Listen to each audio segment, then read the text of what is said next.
everyone, myself Kinjal Soni. After spending Diwali vacation and your first term examination, we will back with second semester. So, I hope you all are fit and fine. So, we are starting our second semester with wonderful thought when God gives you a new beginning. Don't repeat the old mistakes. यानी जब God आपको new beginning new शुरुआत देता है तो जो आपने past में मिस्टेक की है, जो ओल्ड मिस्टेक्स है, उसको रिपीट मत कीजिएगा, दोहराइएगा मत। यानी फर्स्ट सेमेस्टर में जो हुआ, बुक इनकम्प्लीट रही, कोर्स इनकम्प्लीट रहा, वीडियोस नहीं देखे, etcetera etcetera, forget it. But ये जो न्यू बिगिनिंग आपकी सेकंड सेमेस्टर की हो रही है, उसमें सारे सब्जेक्ट्स में मैडम के साथ साथ रहिएगा। इसी के साथ हमारा सेकंड सेमेस्टर स्टार्ट करते हैं विथ चैप्टर 11 हेलन केलर। बहुत ही ब्यूटीफुल चैप्टर है। सो let's get started with synonyms words यानी समानार्थी शब्दों। नंबर 1 है मदर, माता, माँ, जनेता। फादर, पिता, जनक, तात। करेज, हिम्मत, ताकत, शक्ति। डम, मूक, मूंगू, अबोल। सिक, बीमार, मांदू, अस्वस्थ। केयरफुल, खंत, चिवट, चौकसाई। हार्डवर्क, मेहनत, श्रम, परिश्रम। रिच, धनवान, अमीर, धनिक।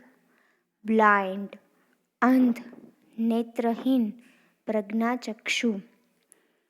Then next move on antonyms words यानी विरोधी शब्दों। So let's get started with number 1 birth, death, जन्म, मृत्यु। Educated, uneducated. शिक्षित, अशिक्षित। प्रोग्रेस, डिजनरेशन, प्रगति, अधोगति। पेशेंस, हरी, धीरज, उतावड़। फॉर्चून, मिसफॉर्चून, सद्भाग्य, दुर्भाग्य। फॉरवर्ड, बैकवर्ड, आगड़, पाछड़। हार्डवर्क, इलनेस, परिश्रम, आळस।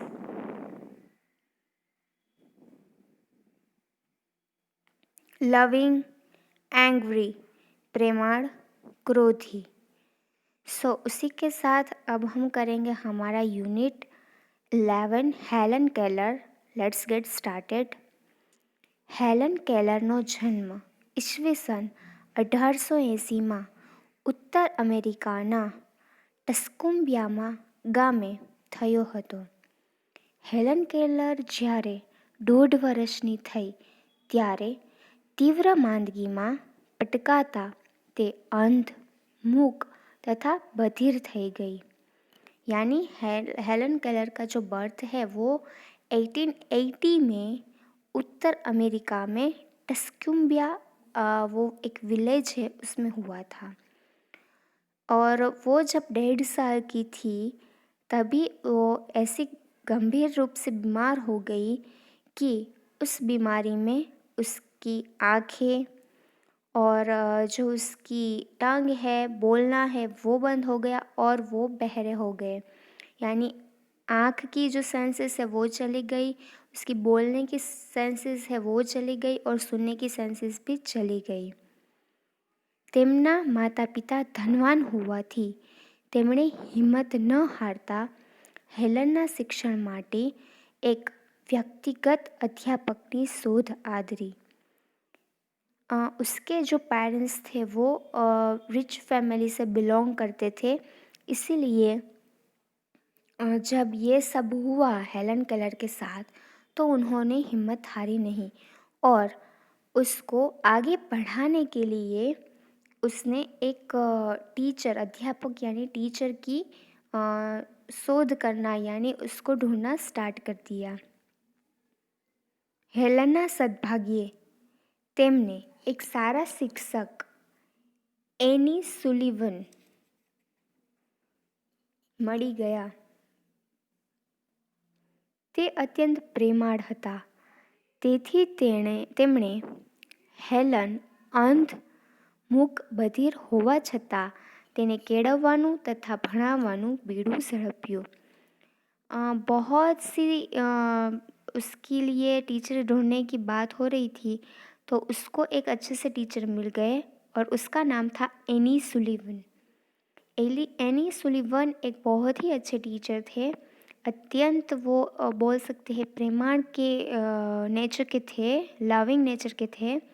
और उनको जब पता चला कि हेलन केलर है वो ब्लाइंड है, डम है and can't speak, then after they try to teach हर.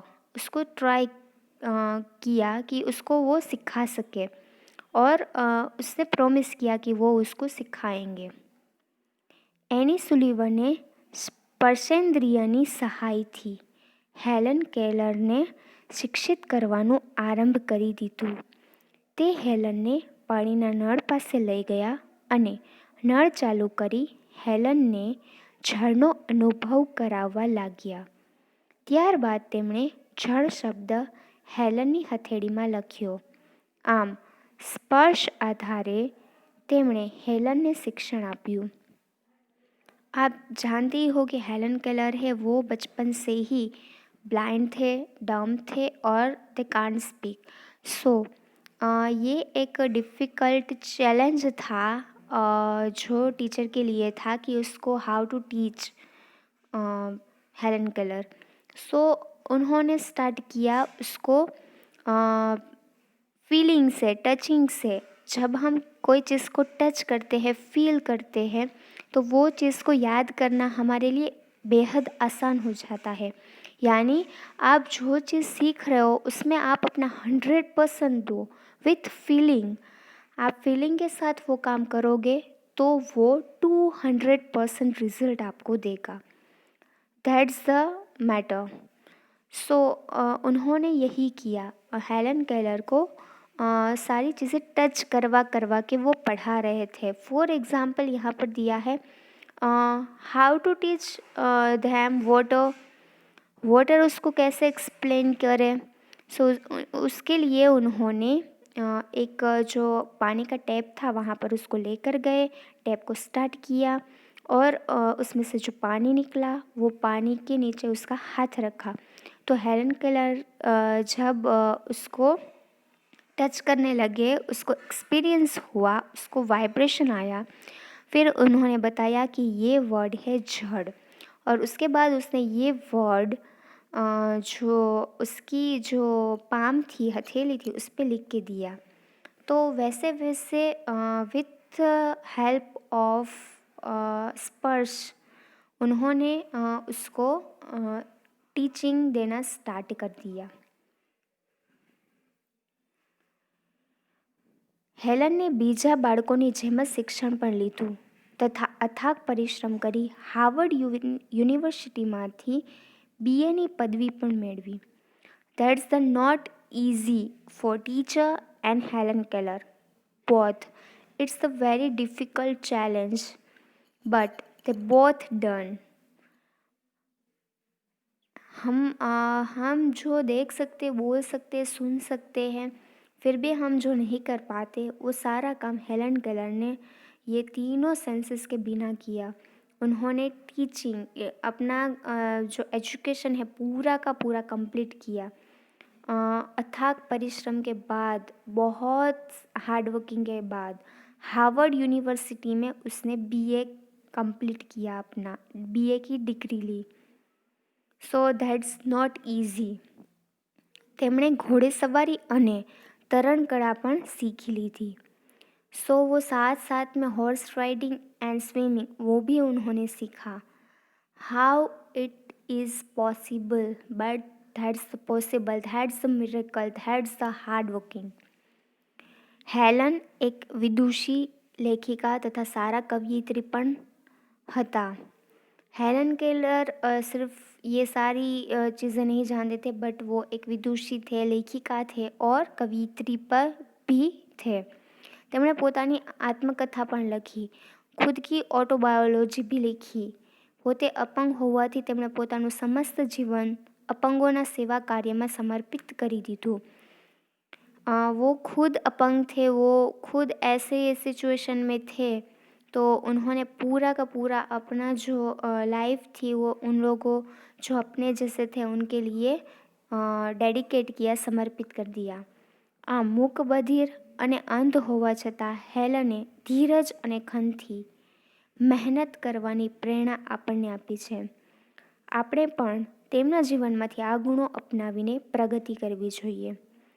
सो उन्होंने बहुत अच्छा लेसन हम लोगों को दिया, सारे हिंदुस्तान को दिया कि वो जब बोल नहीं सकते थे, सुन नहीं सकते थे और ना ही देख सकते थे, फिर भी पैशंस के साथ, अपनी हार्ड वर्किंग के साथ वो लाइफ में बहुत ऊपर ऊपर गए, अपनी ऊंचाइयों को छुआ। जो उन्होंने चाहा वो सारी चीज़ें उन्होंने की।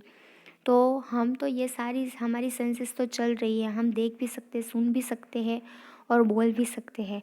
तो हमें भी ये सारी चीज़ें अपनी लाइफ में अपनानी चाहिए। ये सारी जो क्वालिटीज़ है वो अपनानी चाहिए और लाइफ में प्रोग्रेस करनी चाहिए। ये सारी चीज़ें हमें हेलन केलर सिखा के गए हैं। So I hope you like and enjoy this chapter. बहुत ब्यूटीफुल चैप्टर है। That's the not, how can I explain, not explain in word. So thank you so much. इसी के साथ हमारा यूनिट 11 हेलन केलर ख़त्म होता है यहाँ पर। सो आप जब भी अपनी बुक में लिखिए तो फर्स्ट ऑफ ऑल आपकी बुक यानी वर्क बुक नहीं, जो क्लास वर्क है उसमें फर्स्ट ऑफ ऑल पेज को फोल्ड कीजिए in triangle shape and written on it second semester. Then उसी के बाद अपना जो चैप्टर है वो स्टार्ट कीजिएगा। सो थैंक यू।